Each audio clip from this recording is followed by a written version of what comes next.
Hello everyone, good afternoon.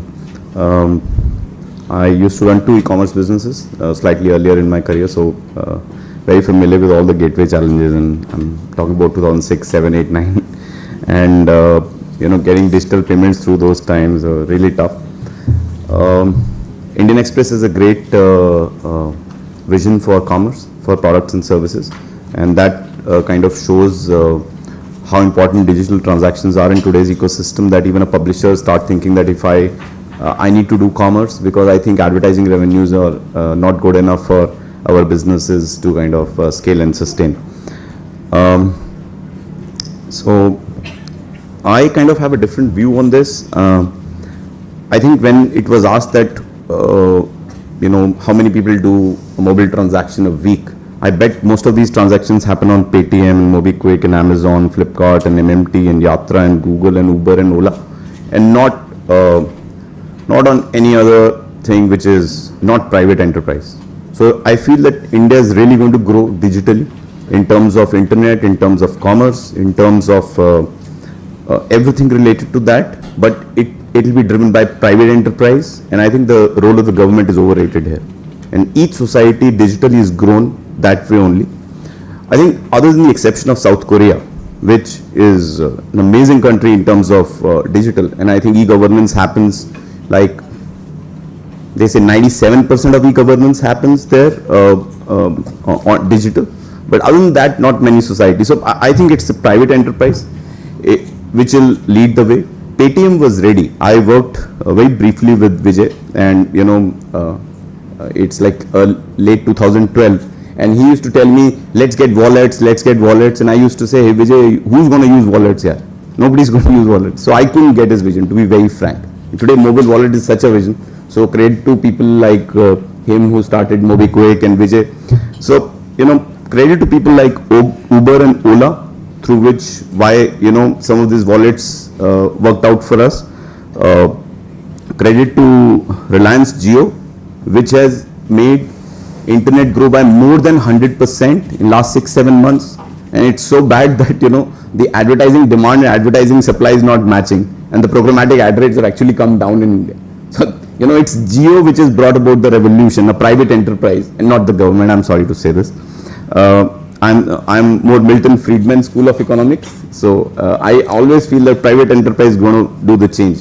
It's Amazon committing $2 billion in India, which makes India a digital India. It's the way WhatsApp has invested in India, and the way Indians has embraced WhatsApp as well. I think some credit should go to Indians as well. They love WhatsApp, and so many other things. So that's my point number one. I couldn't pay a traffic challan in Delhi digitally. I had to spend petrol of 500 rupees to pay 100 rupees challan, and it was most frustrating. Okay, so that's the way it is. The only relationship I have with the government in terms of a digital transaction is paying tax, and have not seen that evolve in a long time. It is already cut when it comes to me. So I don't know what is the innovation out there. And some of these talks which have happened over time, I don't know how many people are doing that e-panchayat, and I've been hearing it from 2002. So I'm not really sure how much has gone there. I still hear that lava phones and all the other phones fly in smaller cities because they can last 30 days on a very strong battery.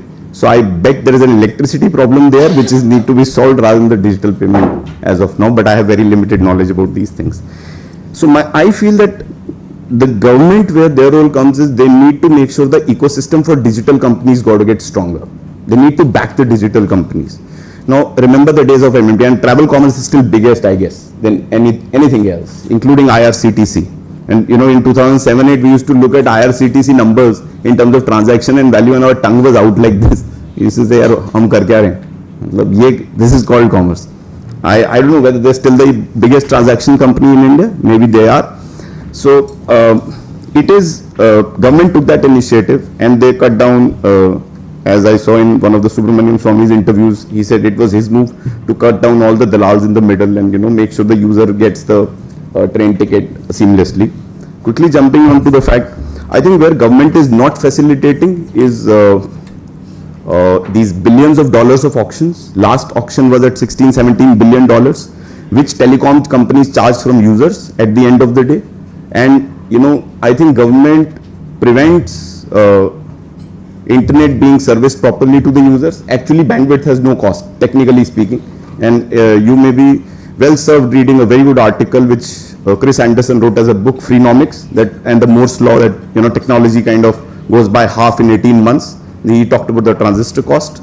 So I think government do far better if these billions of dollars of auctions would be much cheaper to telecom companies, and in return they say, hey, look, telecom companies provide internet at a very low cost to the users. My final point is, nothing will grow till value creation will happen. When demonetization happened, sales of all e-commerce companies came down because 40% was COD. And COD is a reality in India. COD is an enabler, cash on delivery. It's not a problem. You got to create value for the user. Today, users in very small cities, which were dependent on just a local shop, today have access to millions of SKUs, by Amazon and Flipkart, and they are able to buy things which they were never able to buy before. And if they have cash, now it's not a problem. So my 4 points are private enterprise, ecosystem for digital companies, bandwidth auctions got to come down and create value for the user. Thank you.